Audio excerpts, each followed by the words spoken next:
Welcome, everybody. Welcome to the Woodrow Wilson Center. It's a great pleasure for us to be convening today with Rand, actually, on this study. I'm Andrew Seeley, the Executive Vice President at the Woodrow Wilson Center. Thank you for joining us for the U.S. launch of Rand's report, The Costs of the Israeli-Palestinian Conflict, which looks at the 10-year plans of 5 alternatives to the current Israeli-Palestinian impasse. Joining us for a discussion today are Aaron David Miller and Lucy Kurtzer-Ellenbogen. Aaron David Miller is the Vice President for New Initiatives and a distinguished scholar here at the Wilson Center. He is the author of 5 books, including The Much Too Promised Land, America's Elusive Search for Arab-Israeli Peace, and the Arab States and the Palestinian Question. He's also the author of, though it has nothing to do with the Arab-Israeli issues, let me say The End of Greatness, Why America Can't Have and Doesn't Want Another Great President. I highly recommend this book, which just came out a few months ago. Again, highly recommend this book by Aaron David Miller. He also served at the Department of State as an advisor to Republican and Democratic Secretaries of State, where he helped formulate U.S. policy on the Middle East and the Arab-Israeli peace process. Lucy Kurtzer-Ellenbogen is the Director of Arab-Israeli Programs at the U.S. Institute of Peace. She joined USIP in 2010 as a doctoral candidate in Arabic linguistics, and worked with the U.S. State Department as an Arabic language specialist, focusing on bilateral treaties and agreements. Previously, Lucy worked as a program officer at the Kennedy School of Government's Middle East Initiative, where she managed work on the Israeli, Palestinian, Saudi Arabian portfolios. But first, we will hear a presentation of the key findings from the report by Ambassador Charles Rees and Ross Anthony. Ambassador Rees is the International Vice President of the RAND Corporation. It's great to have him here with us. We've partnered with RAND on a number of things in the past, so very good to be able to do this on this very timely topic and very timely book. He oversees RAND's international offices and growing international presence, and is a senior fellow whose research has focused on the economics of development. Ambassador Rees has spent 3 decades in the U.S. diplomatic service, which included an assignment as coordinator for economic transition in Iraq at the U.S. Embassy in Baghdad, where he was responsible for oversight and coordination of assistance and economic policy initiatives. Before that, he was U.S. Ambassador to Greece from 2004 to 2007, another very interesting place, which he can tell us about during Q&A if anyone has any Greece questions, and Principal Deputy Assistant Secretary of State for European Affairs. Ross Anthony is a senior economist at the RAND Corporation and director of RAND's Israeli-Palestinian Initiative. He has more than 30 years of healthcare experience at all levels of government. And he served on the U.S. Presidential Commission on Improving Healthcare Delivery for our nation's veterans, and was a member of the WHO Health Systems Knowledge Network of the Commission of the Social Determinants of Health. Please welcome to the podium Ambassador Rees and Ross Anthony. Welcome. You can sit there or take turns at the podium. No, I like sitting down. This is great. Okay, that works. If it works for everybody else. Thank you very much, Andrew. Delighted to be back here at Wilson Center, one of Washington's premier places for conversations of this nature. Ross and I, and Daniel Eagle, who I'll introduce in a second, started this project because we think very much that this particular question was one where RAND's tradition of nonpartisanship and sort of objective evidence-based research could make a contribution. And so we are very pleased to have had the opportunity to do the work. I should mention that this work was entirely funded by one donor, David K. Richards, who was a longtime trustee for RAND, sadly got ALS and passed away while we were doing the research, which is why we have dedicated the book to him. He asked the questions that we tried to address in the book, and I hope you will find it interesting and an addition to the debate. A little bit on the way we did this. We started the research in the fall of 2013. We did over 200 interviews with economists and officials and academics and journalists in the region, in Europe, in the United States, trying to find the best sources of data, information, and insights on these two economies and how they might evolve in various scenarios. We also did a extensive survey of previous research on the subject, as you might imagine, and gathering data from official sources wherever we could. We gave a workshop on the preliminary findings last year where we brought together 20 experts from Israel and Palestinians together to shoot at our initial drafts, and that also strengthened the report, as did the reviews that we had from external and internal reviewers. We launched this study last week in Jerusalem, exactly a week ago today at the Jerusalem Press Club, and also did an event in the afternoon in Ramallah. Later in the week, we were in Brussels at the Egmont Institute, a large group like this there, and at IISS, International Institute for Strategic Studies in London. And so we see our role as offering information that could help improve our understanding of the situation. And in that regard, let me just introduce Daniel Eagle, Dr. Daniel Eagle in the front row here. He is our chief economist for this project and the leader of the costing team. So if we get any really tough numbers questions, well, that's why Daniel's here. So without any further ado, I'll have Ross walk through the presentation, and then look very much forward to comments by my distinguished colleagues on the panel and your questions. Thank you. Thank you, Charlie. First of all, we have a lot of build slides here, and I'm going to go through them fairly rapidly because we have a little less time to deal with this today than we might usually take, so please forgive me for that. So the second slide just indicates that there is actually a large team involved, and not only the three of us who happen to be here. We set out, as Charlie said, to estimate the costs and benefits over the next 10 years of the present trends versus 5 alternative trajectories or 5 alternative scenarios. And in doing that, we wanted to use RAND's objective type analysis to go about doing that. And we wanted to ask 3 questions. What were the overall costs of each of the scenarios? What are the details behind those? And that was critical and important to us. We didn't just want to give you one macro number. And finally, the impasse has persisted. That's obvious. And did we have anything we could say that could explain the reasons for that? So what did we go about doing? I'm going to try to show our methodology here. We know what the present is, and what we did is we trended that forward 10 years to the year 2024. And underlying those present trends and all the things that are going on, we just assumed that they would stay at the same rate, whether it's GDP growth, population increases, settlements expand at the same rate they do today. There's occurrences of violence, flare-ups, incursions. So, our present trends is not a static thing. It continues to evolve over time, much as the region has for the last, as far as one can look back. And finally, the international community continues to provide the fairly largest amount of assistance it does today into the future to both sides, both the Israelis and the Palestinians. Well, then what we did is we took that present and we filtered it through a set of assumptions, which we very clearly lay out, and we created these 5 alternative futures. And they are a 2-state solution, coordinated Israeli unilateral withdrawal, uncoordinated Israeli unilateral withdrawal, nonviolent resistance, and violent uprising. Let me say now that we are making no prediction on the probability of any of these scenarios happening, and you're going to find at the end that we are making no statement about which we are recommending. So we're just providing information as best we can to policymakers about the consequences of their decisions. So what I'm going to do, if I had more time, I'd try to explain each one of these in a little bit more detail, but I'll do that quickly today.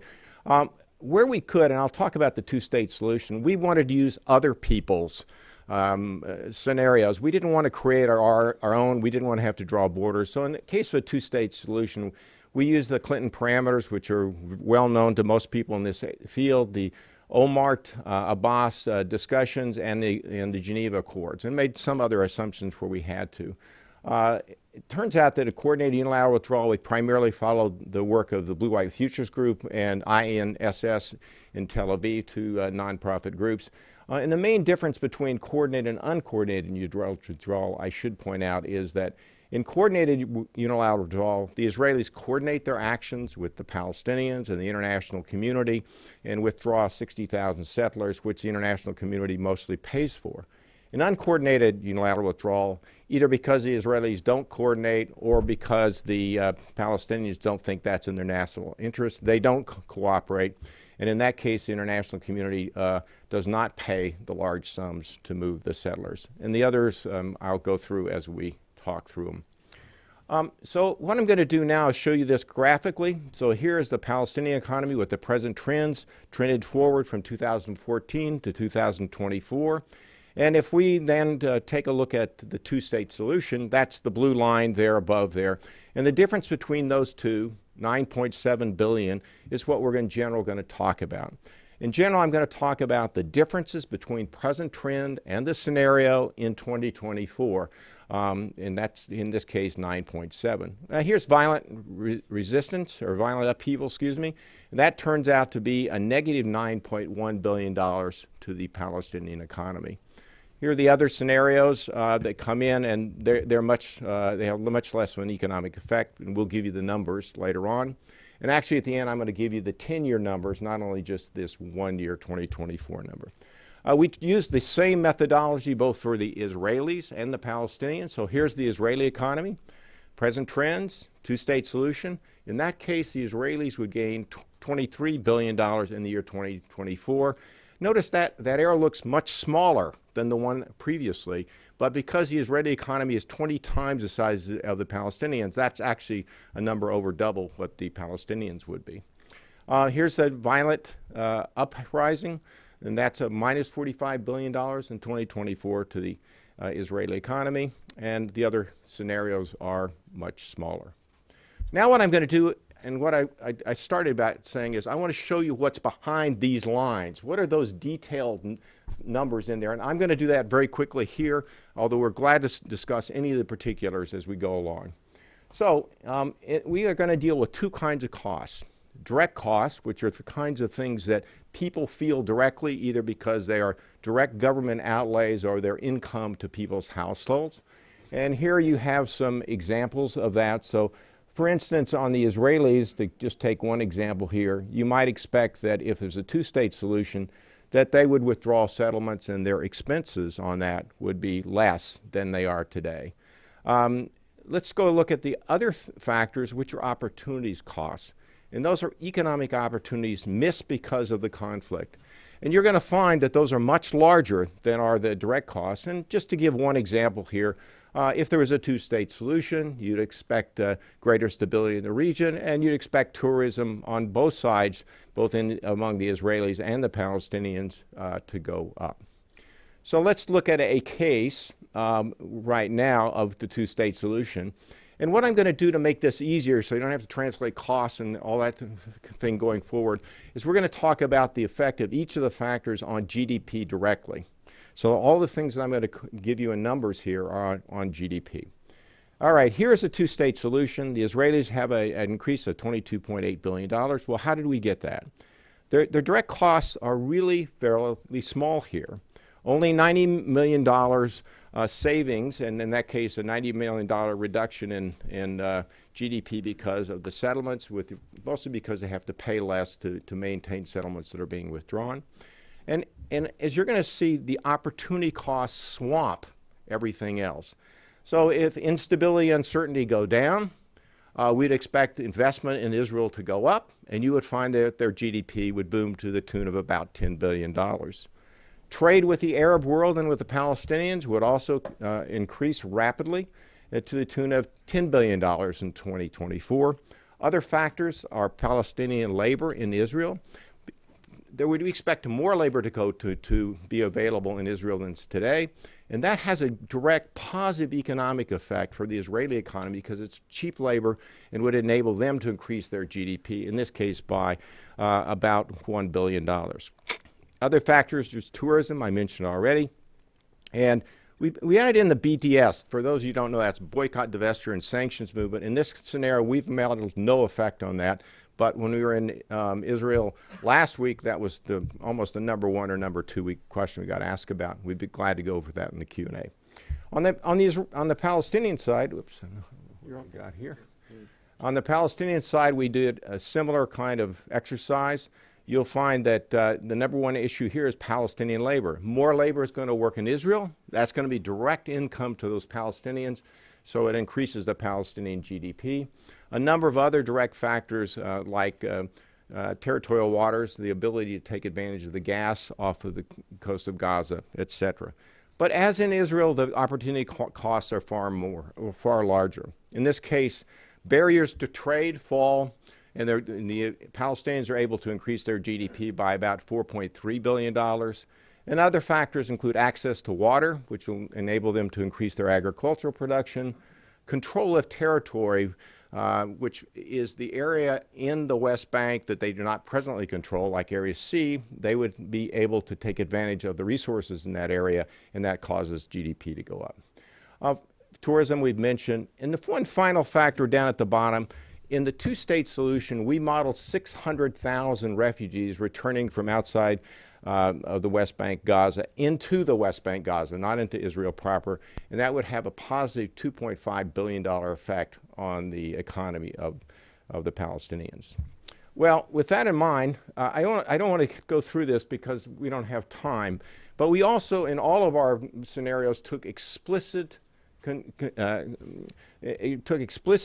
the changes in security into account. And even in this scenario, the two-state solution, you see that for the Israelis, some of the things that people talk about in this area go up, go down, and we did not end up modeling any reduction in the security costs for the Israelis, even in a two-state solution, and all the others are more risky from that perspective. The Palestinians, on the other hand, have a lot more area to patrol, a lot more responsibilities than they do today, and therefore we'd see their security expenses, even in a two-state solution, rising. So this is the totals here for all of the different scenarios. And you can see, I'll just pick on a few things here, that the violent uprising costs $45 billion to the Israeli economy, $9.1 billion to the Palestinians, versus $22.8 billion positive for the Israelis and $9.7 for the Israelis. I'll mention nonviolent resistance, which in the Israeli case, has their GDP reduced by $15 billion. 60% of that is as a result of the BDS movement. Just wanted to point that out. The other two scenarios really don't make much difference from an economic perspective. There may be political reasons people wish to pursue those policies, but but in the economic terms, it doesn't do much. We cut these a number of different ways. This is what it would cost on a per capita basis. In a two-state, the Israelis have gained 2,240, the Palestinians only 1,100, and you can see the rest of the numbers there. In every single case, both here and in the other figure, the Israelis absolutely had a much greater effect than did on their economy than did the Palestinians. But when we look at a percentage basis, it flips around dramatically. So that $22.8 billion to the Israelis is only an increase of 5.2% in their GDP by the year 2024. And however, it's a transformative change for the Palestinians of 48%. And this is true throughout the other scenarios. We now promised you the cumulative numbers, and these are reported quite a bit in the press, so I might take 1 second. So you see that the Israelis gained $123 billion over the 10 years instead of just looking at that 1 year number. And the Palestinians gained 50. So, together they're losing $173 billion in productive capacity and opportunity that's out there. If you think that the world really is nonviolent resistance, which is the scenario where the Palestinians are taking all the actions legal to go to the United Nations, go to the International Criminal Court, etc., and if you believe that really is the status quo today, which many people do, then, instead of minus 92, you're moving from this minus 92 to positive 173, which is approximately $265 billion in lost opportunity that's in existence. Well, we knew when we did this work that people would question our assumptions. And we also wanted this to be a living document. So what we provide for you online is a cost calculator. It's on the RAND website. We rolled it out on last Monday at the same time we did the report. And this is just a screenshot of the calculator. But let me show you that if you, for instance, don't think we're right or new information comes along, you can change the assumptions to whatever you might want.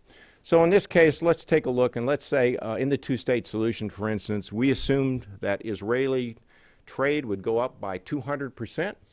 And that would have the effect of raising GDP by 5.6 billion, or on the total scenario, the total would have been 22.8 billion.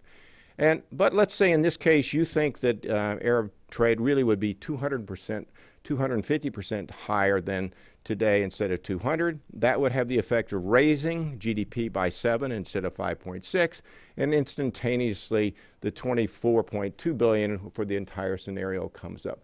There's 25 or so different parameters that one can change, create all the scenarios that you want. But we wanted this to be a tool available to all people and all researchers, and that is there for your perusal. All you have to do is move the slider whichever direction you want, and the answers come up. Well, I can't end without saying that the conflict has continued, and there are a lot of non-economic factors that are critical to understanding why we are to where we are today. And we can go through any of these in detail you want, but there's an imbalance in power, where in fact the Israelis have by far the greater both economic and military power. Regional instability is going to continue in our view, certainly into the near future, making people less willing to move from the status quo. Perceived security risk. We measure the cost of the things on security like troops, etc. But the feelings that people have about security are critically important, particularly in the Israeli society, which is very risk averse for understandable historical reasons. And as you saw, we don't see any of the risks going down in the near future. There's a clash of historical narratives similar to each other, but certainly clashing and making resolution difficult. There's lack of political consensus on the Palestinian side. There's Hamas and Fatah. But there are also deep divisions on the Israeli side, particularly on the final status accord issues and how to resolve those.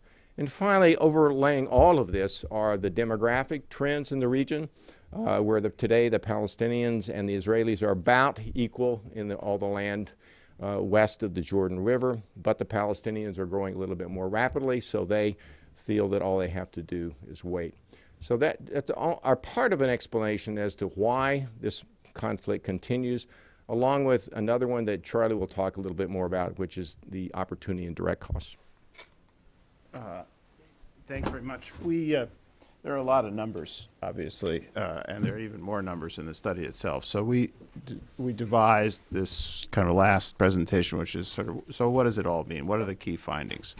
Well, I think it should be obvious that a key finding of our study, which is not particularly hard to come up with intuitively yourself, is that a two-state solution produces the best economic outcomes of all the scenarios we looked at. Also, violence, very, very damaging to both parties. We were a little surprised that the unilateral withdrawal scenarios that are much discussed in the region these days produce actually very little economic benefit to either side, and we can talk about why that is so. And in all the scenarios, the Israelis gain much more in absolute terms, but the Palestinians gain much more proportionally. And also, as Ross said, the value of economic opportunities not foregone or not even in some cases envisaged are much, much larger than the changes to the direct costs. So why hasn't it happened? Well, we understand, obviously, that there are many other factors that are as important, if not more so, in explaining the impasse or the sad story of efforts to find a solution to this project. And these are the intangible factors that Ross just laid out. One thing that I think it's important, and we haven't stressed a lot here, is that in order to make the positive economic benefits of a two-state solution realized by the parties, will take really very substantial sums of both public and private sector investment to take advantage of those new opportunities. And that's a central finding that we have. And related, or the flip side of that, is that there, as Ross mentioned, there have been very substantial and sustained flows of international assistance to both sides in this conflict for a very long time, and that those flows of international assistance have insulated the two parties from the true costs of their conflict. Bottom line, we think that there are alternatives to the cycle of action, reaction, and indecision, and we hope that our study can help illuminate some of those, but they will require very tough decisions. So with that, I'll stop and hand it back to Aaron. Charlie, thanks so much. Lucy, why don't you? Sure, thank you. Well, thank you both of you, and thank you and congratulations on a wonderful report, because I think that this endeavor has been unbelievably valuable in trying to empirically address a question that many people have started to ask over the past few years, and particularly within the context of the last round of negotiations. And I think the value of the question, the exercise itself, is the attempt to shift the discourse and the framing a little bit of this conflict from a purely rights-based one to an interest-based framework, and in an attempt to try to present some win-win and not just zero-sum scenarios for the parties. So the challenge, of course, which the authors do point out in the report and have just pointed out in this presentation, is what they refer to as the intangibles that continue to drive this conflict and can't be dismissed. And I should say they probably shouldn't be dismissed. A lot of problems have come when trying to solve this conflict, when each side has tried to dismiss those so-called intangibles. But again, this challenge comes particularly when you account for the asymmetries of power inherent to the dynamic between the two parties. An appeal to interest seems to have a much stronger chance of succeeding when both parties have as much to lose by walking away from the table and walking away from the status quo, I should say. And as we just heard, that's not what is suggested by the results of this report. Of course, the great thing about numbers, or maybe the not so great thing about numbers, is they can be used to tell many different stories. And you can imagine many people picking up on these numbers to make many different arguments. But what attaching numbers to these scenarios does, and attaching them based on reasonable assumptions, is give a fact-based or minimally a reasonable assumptions-based argument to those interested in pushing their constituencies towards a deal. So rather than relying on sweeping claims that have probably been accepted and understood on some gut level for a while, that a peace deal will bring economic benefits to each side, this report, I think, enables those who are pushing that line to at least ground those claims in actual figures. And I don't think this is something to be taken lightly. Pro-peace agreement political and civil society leaders now have a tool for more concretely making their case. And the numbers are also not insignificant. I think there is a temptation, and you've seen some of this in some of the reporting, to look at this report and conclude that the relative benefit to Israelis of a deal is minimal. But I think at a time of strong economic concern in the country, some of these numbers, I think it was, I'm just looking, an average of a 5% per capita income increase for the average Israeli in the scenario of a two-state solution, and the flip side cost of alternatives would not necessarily go unnoticed, and it's something that leaders in this regard can work with. But I'm going to return to the challenge of intangibles that the authors of this report were up against. Of necessity, this kind of analysis is grounded in counterfactuals and assumptions. And the $120 billion, while an impressive number, to be realized, it requires everything to go right and everything to fall into place in a certain way. And there are all sorts of scenarios one can imagine where certain things move to a certain point and then spoilers intervene and things don't follow the trajectory that maybe imagined here. This kind of bottom line number in which any number of these variables could shift the playing field does not provide the assurances that either side needs when weighed against their threat calculations and greatest fears. And we can probably boil this down to a variation on the cliched theme, it's the trust deficit, stupid. But it's, one of the studies that I found most informative on this, or most valuable in the last couple of years, was a poll actually done by Shibli Telhami at the end of 2013. And Truth in Advertising here, I should note that this was a poll that USIP partnered on as well. That's my own institute, so just to be upfront about that. But the biggest takeaway, I think, to my mind, the headline from that study was that skepticism by each that the other side would approve a referendum and go for a deal is a significant factor in both Israelis and Palestinians' own negative attitudes towards the peace process. So, in other words, the findings indicated that support by each side for a package deal would substantially improve with the assurance to the extent you can get that, the assurance that the other side would sign on. So I think simply put, the idea here is that emotional and psychological investment in the peace process is strongly premised on the belief that the other side is equally invested and that success is possible. And I think, we look at recent developments and those don't augur well for this. You've had Israeli elections that have been interpreted to reflect a shift away from attachment to a two-state vision, and even concrete statements to that effect from those in senior positions. And these, of course, reinforce a long-held Palestinian belief that the Israelis have not been negotiating in good faith. Meanwhile, on the other side, you have last summer's war with Hamas and the inability for the Palestinians to overcome their own political internal divisions, which reinforces a long internalized Israeli belief that no Palestinian leader will be able to guarantee an end of claims and ultimate acceptance of Israel's existence in the region. So this certainty is just, it's not there for the parties. So where to from here? I think identifying the problem is one thing, meaningfully addressing it, of course, is another. And building trust that has eroded over decades is not accomplished overnight. There was work that's been done over the years on that, and so much has been rolled back and taken retro steps in the last few years. Also, as the status quo persists, more and more options, of course, get closed off for both parties for a multitude of reasons that the authors do point to in their conclusions. So I actually think the key idea that jumped out here in the study, it was a line, I think, in the conclusion, and one that we should cling to as we seek solutions, is the line of the authors that barring some major change in policy that disrupts the trends that have persisted, the impasse seems likely to persist. So the prospects for that kind of constructive disruption, it seems, lies with either bold leadership, which doesn't seem in the offing right now at this present time on either side either, but also with some proactive and coordinated action by the international community.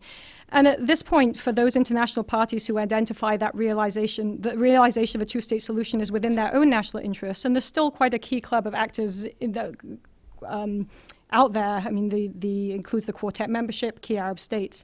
It's incumbent upon them to construct a coordinated framework that simultaneously makes a deal too costly for both parties to avoid, while acknowledging and investing in mitigating the factors that make a deal too risky for each side to consider.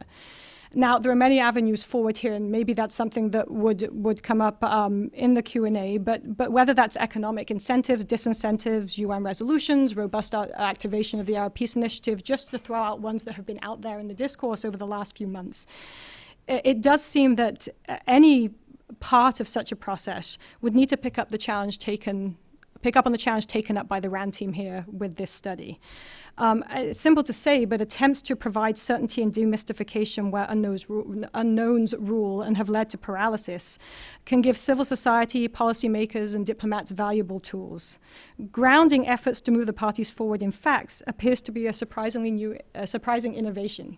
I mean, again, this is something, sorry to say, but I think one of the things, and we were discussing this just before, is the amount of press that this study has gotten at a time when the Israeli-Palestinian conflict has really not, let's face it, been at the top of people's or on people's radar as much. The fact that this study has sparked the conversation it has, I think, points to a real thirst out there for grounding some of these discussions and debates in actual facts.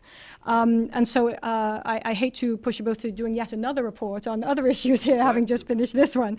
But I think the more we move towards this approach, the better equipped the policy and civil society communities are to address these intangibles that we keep talking about. The RAM report is not alone. There's the poll I just mentioned. There are efforts such as the architectural firm Sire, for example, in Jerusalem, that has done work trying to model what a two-state, what a shared capital Jerusalem might look like. Again, these are attempts not necessarily that offer the right solutions and the outcomes can be debated and discussed, but it at least grounds these discussions and it grounds these arguments in something more tangible than than the unknowns and people's fears. So it's not a prescription for sitting back and studying more before we take any action. There's not enough time to do that. I think both sides can't afford to wait here, but it is a challenge to put forward to peace proponents not to rely on the broad goals of just empowering the peace camp, as you hear, and getting them to the streets. These efforts will require mobilizing supporters and engaging dissenters, and I think both cases, those who are doing so are going to be on far more solid ground if what they're pushing for is grounded in the kind of rigor that you see here. And it would be interesting, I think, to think of other areas where this kind of methodology could be used in the issues that swirl around this so far intractable conflict. Lucy, thank you. we don't have a lot of time for questions, and I want to make a few comments, but I'll try to make 3 or 4 comments in a minute apiece. First, thanks, Ross and Charles, for doing this, and Daniel, the numbers man. We'll get you up here. Hopefully, there'll be questions on the specifics of the study. And Lucy, thanks for coming.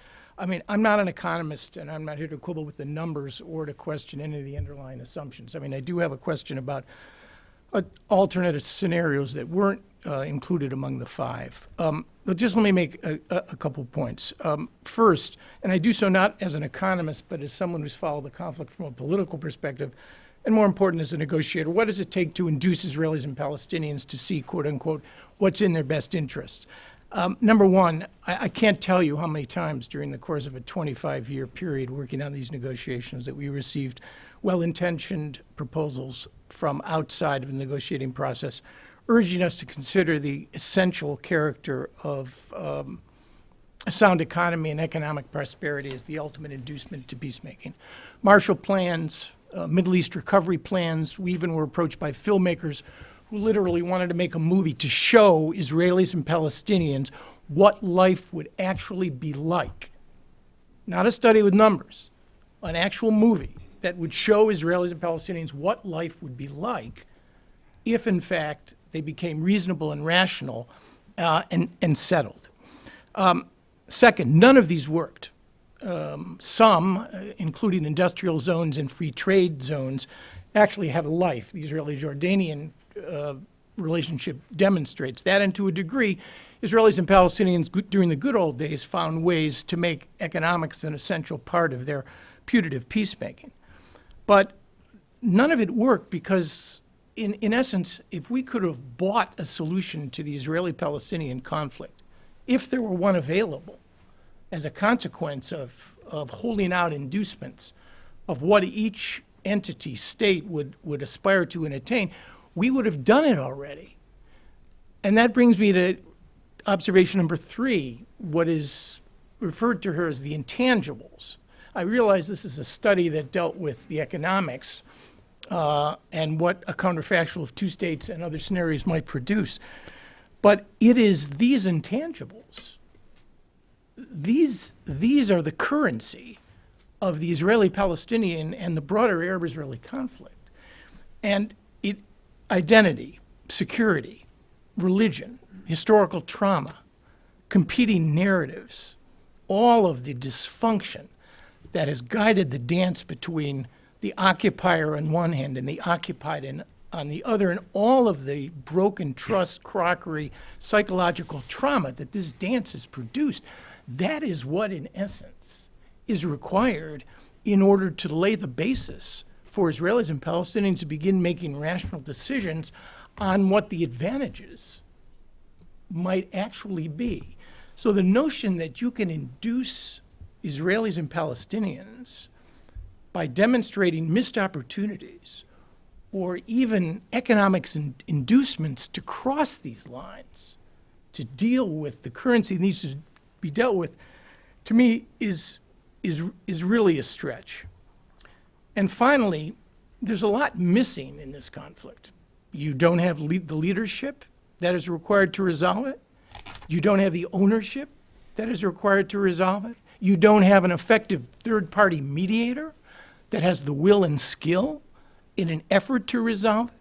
But there's one other thing that you don't have, and that's the counterintuitive and paradoxical, some would argue perverse, implication of the study. Where is the urgency? And part of that urgency does lie in the reality that the international community has been willing to continue to maintain its support. Now, I'm reporting here, I'm not suggesting at all a fundamental redirection of this reality. But the fact is, how urgent is it really? How much pain is there really? Gaza, an enormous amount of pain. The West Bank, considerable pain. The loss of opportunity, movement, restrictions on the economy. Israel proper? The Global Happiness Index report just issued their latest report. Israel's the 11th happiest nation in the world. And after 10 nations that have reasons to be happy, And one of the indicators that is used is GDP per capita. Israel, I think, ranks 34th. 34th. An additional 2,000 plus per year would certainly help.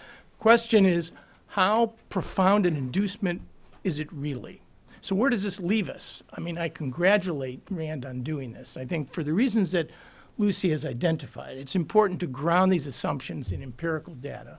And now Israelis and Palestinians no longer just have intuitive data, they now have empirical data as a consequence of the Rand study. The good news is this report got an enormous amount of attention, which means people really are interested in thinking rationally in a detached fashion about these issues. The bad news is that no one has a clue what to do about it. So we now have 15 minutes where hopefully we can get to the issues regarding the report and maybe give Daniel a chance to talk as well. Yes, could you identify yourself? I think I know that man. My name is Saeed Arikat. First of all, I wanted to ask if you give any special attention to Palestinian citizens of Israel. There's a microphone just to your left. Sorry, my name is Saeed Arikat. I'm a Palestinian journalist. I wanted to ask, first of all, if you paid any, did you give any special attention to Palestinian citizens of Israel, or is that part of Israel? How are they treated? And my second question really is what Aaron raised on the urgency. I mean, where is the urgency? If the Israelis are so happy and so on, and the Palestinians are so desperate, but also completely lacking of power, how is this conflict is going ever to be resolved? Thank you. On your first question, we did not separate out the citizens of Israel of Arab extraction from ordinary Israelis. The assumptions we made for Israelis are all Israelis. And one of the questions we got as we rolled this study out is, so why didn't you estimate a one-state solution? And just methodologically, the problem of bringing this kind of analysis to a one-state solution is, so how do you separate who gains and who wins, who gains and who loses? So we didn't do that. And what was the other question? I'm sorry. Urgency. Oh, urgency. Well, I mean, for all the reasons that we've just heard, that there isn't any urgency today. Let me emphasize, this study was designed to do what we hope it has done, which is illustrate the costs and benefits of varying solutions or varying places, tracks or paths that this particular solution this particular problem could take going forward. But we are not making grand conclusions for it. We are not assuming that the study will itself result in a sudden renewal of interest in the solution of this problem, and for that matter, create a negotiating dynamic by and of itself. But it seemed to us that these were important components. They're really very significant different outcomes on these paths that the conflict might take that were worthy of analysis, and that analysis would make sure would if it was broadly shared as accurate and fair, might make the dialogue that needs to take place on the many other factors that are part of this problem that much more informed, and possibly help the negotiators find the solution that they need to find. Well, let me just add to that we did interview a lot of people, including Palestinian and Israelis, during the process. So we're pretty well aware of all the different perspectives and feelings, and we felt like here that we wanted to add information to move the debate. We're well aware of all the comments that were made and actually would agree with them, and would love to do a study that would quantify them. Make that point in the book too, the centrality of the intangibles, shall we say. Yes. We're a little while away from the Clinton parameters and hoping that would be a solution, an immediate solution between the West Bank and Gaza, the challenges there. So even if there were, I see there in the study for the two-state solution, there's the assumption is that the security costs would remain the same. Assuming the Gaza Strip came along with the West Bank and it was under the Palestinian Authority or the Palestinian state, Hamas likely would not disappear. So how does that fit into your calculation for their impact on the economy? Well, I think that's actually 2 years ago when we were starting to talk about this.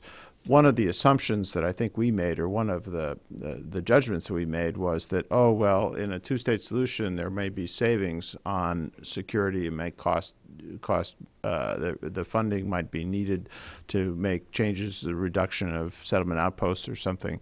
And as our security team got into the security challenges that Israel faced, we came quickly to the realization that it didn't make any sense for Israel to reduce its security expenditures, even in a two-state solution. Now, as we've talked about this, many have said, well, you have come up with an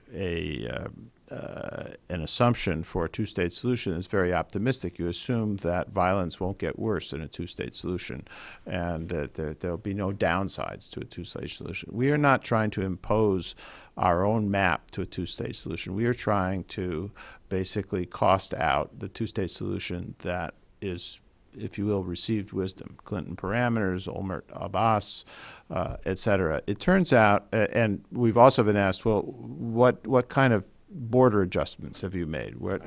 How have you readjusted 67 borders for swaps? It turns out that, at least in our judgment, it doesn't make much difference from an economic standpoint where those border adjustments are made, as long as there is essentially a two-state solution with a border in roughly the same territory for the Palestinians and the Israelis that might be if you were basing a two-state solution on 67 borders. There are not big economic swings there. When it comes to Hamas and Hezbollah, Oh, Hamas and Hezbollah. We assumed that in 10 years there would be essentially a one Palestinian entity that would combine, in the two-state solution, would combine authority over both Gaza and the West Bank. And one of the values of doing a study of this sort is you don't have to determine how you would get there. Yeah, can I just add one addition? I mean, rarely has there been a time where the region has intruded in the Israeli-Palestinian conflict since the inception of the conflict. It's no longer, I think, realistic to talk just about security implications in a narrow set of border areas, because you're talking now about a putatively open Golan Heights and the prospects of difficulties along the Israeli-Syrian border. You talk about Jordanian vulnerabilities. Jordan would have to play, under any conceivable two-state solution, a critically important role in many respects. Yossi Beilin talks about a confederation, more formal than that. And Hezbollah as well. I mean, that's an unknown wild card in terms of costs of continued violence. Hamas, Israel may be fine. I mean, we saw what a war would look like, or a confrontation. The implications of an Hezbollah-Israeli confrontation that they trip into as a consequence of a lot of this regional uncertainty, deal with the Iranians or no deal on the nuclear issue, may also have to be factored into your assessment. We do that. The security chapter does look into that, and our return to violence, violent uprising scenario, does assume that there is, if you will, the regional instability does intrude, and there are jihadists of one sort or another. It is not just a third intifada on the same basis. So we very much think that is correct, and it is another reason why the security assumptions of a two-state solution are so much more difficult now than they were 10 or 15 years ago, because the environment has changed. Yeah, and exactly why we don't assume that the security expenses will go down. Will go down, soon. right. Yes, in the middle, blue shirt. Two blue shirts. The blue shirt. Hi, Phil Schrafer, a retired international healthcare worker. A question about cost assumptions. Looked like most of the costs I saw were operating costs. Gaza is destroyed. Of course, the infrastructure is gone. It will require a huge investment. Is the assumption being that the international community will honor all the promises it's made for rebuilding in Gaza? Should we call on Daniel? Daniel can- Give Daniel a microphone. Right. I was afraid you wouldn't ask when they required Daniel's presence. For Gaza, as anyone who's familiar with the conflict, there's a lot less data on Gaza specifically. So the way that we've modeled this, almost all the benefit comes through reduced restrictions on the West Bank economy. So that is the vast majority of the effect that we observe here. So in that sense, any improvements in Gaza, especially if there's a large amount of international aid for reconstruction, all these estimates should be treated as lower bounds for the Palestinian economy. You know, we should point out that we actually finished our analytical work before Gaza last summer's war actually took place. And, you know, there are things like what has been the mental health consequences on that. There's just not information that we had. We do adjust some of what's in the book to reflect what happened, but the numbers do not take into account that. And It's just the data isn't just available. the data wasn't available. Yes. Everyone, a lot of blue shirts today. Another blue. Yeah, right. The second blue shirt. I'm Alan Kieswetter of the Middle East Institute, and congratulations on a good report. Charlie, I'd like to ask you what the reaction was in Jerusalem, Ramallah, Brussels, and London. Thanks, Alan. Good to see you. You know, it's an interesting thing. We didn't really know what to expect. I mean, we had done interviews in the field over and over and over again, got a lot of encouragement to take on this study, but thought we could well find a lot of this is trivial, this is not important, forget about it, or your analysis is flawed. We found, and Lucy, I think, alluded to the extraordinary press, great from our standpoint, press coverage that we have gotten to the study. In pre-briefing the governments, the Palestinian Authority and the Israeli government on Sunday, and in the press events that we've done, television interviews and so forth, we've gotten a great deal of careful questions about, you know, how did you model BDS? What about Gaza? We've already heard, and so forth, that are sort of technical questions that were from people really trying to understand what it all meant. A lot of questions suggested the point that Ross just made, which is these estimates are very conservative. They are sort of lower bounds. So you could have bigger effect of this, you could have bigger effect of that. Some Israelis reacted, well, you know, it's 5% of GDP. It's not so much money that, you know, I think Aaron mentioned. We have never claimed, and I want to be clear about this, we've never claimed that this, you know, this means that you can just have an economic solution to a very difficult problem. And we made that point, although 5% of GDP is not, you know, not so little. I mean, most developed countries would be really happy to have a GDP 5% bigger. And it is a lot of money. I think in Ramallah, most of what we heard was political. People are concerned about the political dissolution or political decline, shall we say, of the Palestinian Authority presently, and the fact that there's sort of no international negotiating process. And so the comments we got were less about the numbers and more about the sort of process, the political process, the intangibles, shall we say. But in those places and in Brussels and in London, we have just had people took the occasion of this study to think about the conflict and the impasse in new ways, which was really our objective.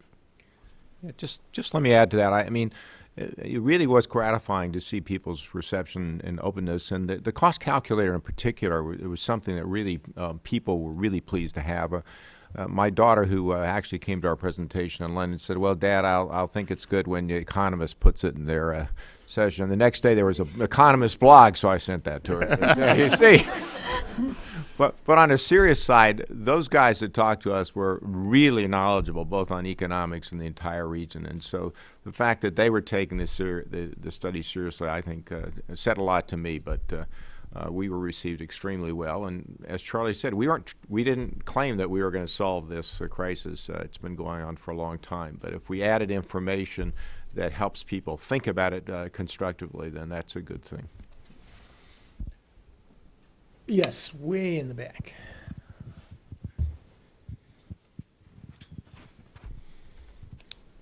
Hello, I'm David Flasterstein. I just wanted to know why you chose to put increased trade between the Palestinians and the Israelis and more workers going from Palestine to Israel in your calculations. Daniel? I guess we'll hand that to Daniel. I may come in. And this is one comment that Ross made earlier, is that all of our scenarios and all of our analysis is based on existing research. So in particular, the assumption about Palestinian trade, there's a large literature suggesting that the amount of trade is attenuated, partially because Palestinian GDP is really constrained. So as Palestinian GDP increases, the amount of trade will just mechanically increase. But that specific assumption that we use is based on existing literature.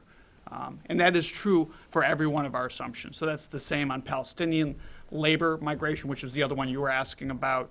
We benchmarked that based on the pre-Second Intifada numbers, which a lot of people suggest is sort of the natural flow. But that's true across all of our scenarios and across all of the analysis.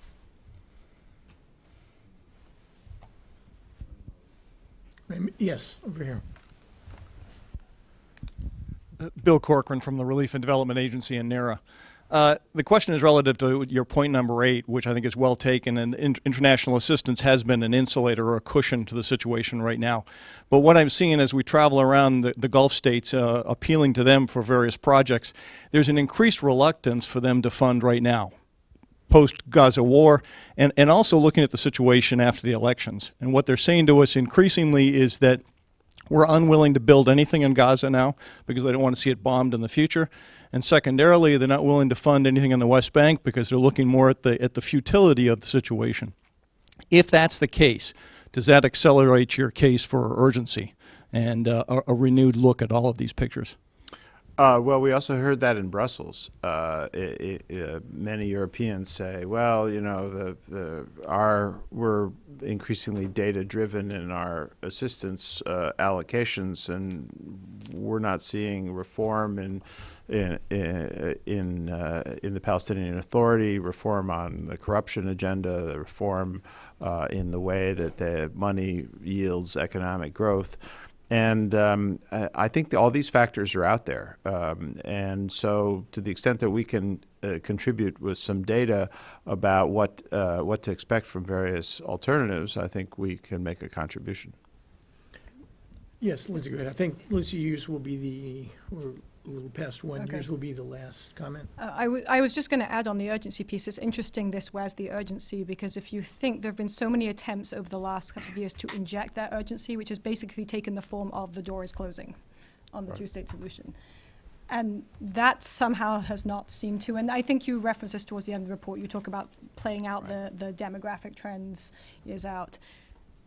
You know, that has not taken hold or pushed the party as it needs to do. So it just, again, this raises questions more than it answers these questions, but I actually don't think that that the urgency has been out there. But again, it might get back to the fact that it's not been tangible. It's been this broad statement of the door is closing with no attempt to define, well, how do you know when it's closed and what does that mean it's closed and when is it completely irreversible? And I think until those things are made concrete and real, the urgency is only defined by immediate existential, or physical threat. So. Lucy, thank you. And please join me in thanking Charlie, Ross, Daniel, and Lucy.